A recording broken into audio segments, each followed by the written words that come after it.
ఒక్కరో ఒక్కరోజే కంపరంగా ఉంటే జీవితాంతం ఈమె నరకం ఎలా భరించాలి అని ప్రేమ అంటే, నీది నరకమైతే మరి నా పరిస్థితి ఏంటి? నేను మా నాన్న దగ్గర ఎంత ప్రేమ పొందాలనుకున్నానో అంత దూరం చేసేసావు.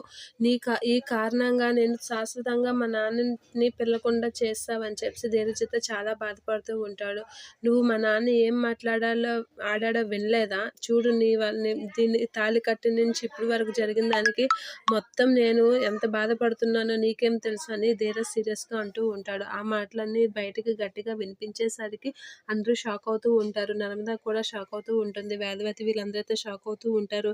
ప్రేమ, ధీరజ్ ఎందుకో గొడవ పడుతున్నారు అని చెప్పేసి అందరూ అయితే రూమ్‌కి ఎదురుగా వచ్చి నిలబడుతూ ఉంటారు. ఇక ప్రేమ అయితే ఏంటి గొడవ ఏం కాదులెండి అని అయితే అనేస్తూ ఉంటుంది నర్మద. ఇక ప్రేమ, ధీరజ్ వాళ్ళైతే ఇలా గొడవ పడుతూనే ఉంటారు. మీ కారణంగా నేను మా నాన్నకి దూరమయ్యాను. ఇప్పటి నుంచి నేను ఎలా నిన్ను భరించాలో నాకు అర్థం అవ్వడం లేదు. మా నాన్న దగ్గర తలెత్తుకోలేకుండా అయిపోయింది. ఏం చేయాలో తెలీదని చెప్పేసి అంటూ ఉంటాడు. వీళ్ళు ప్రేమించి పెళ్లి చేసుకున్నారు కదా! ఇంత గొడవ పడుతున్నారేంటి?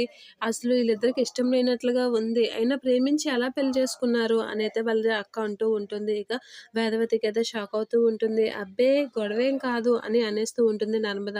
మీకు గొడవని అనిపిస్తుందా? అదేం గొడవ కాదు అని అనేసరికి గొడవ కాదంటున్నారేంటి వినిపిస్తుంటే అంటే, మనకి వాళ్ళ సంగతి తెలియందా? వాళ్ళు ఎప్పుడు కొట్టుకునే ఉంటారు కదా! వాళ్ళ ప్రేమ అలానే చూపించుకుంటారు అని అంటూ ఉంటుంది.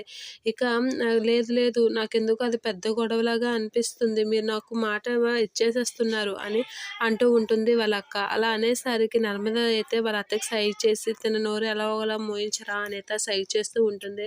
అయినా ఏంటి గొడవ లేదు, అది లేదు, ఇది లేదని పెద్ద ఆడంగిదానిలా చూస్తున్నావు.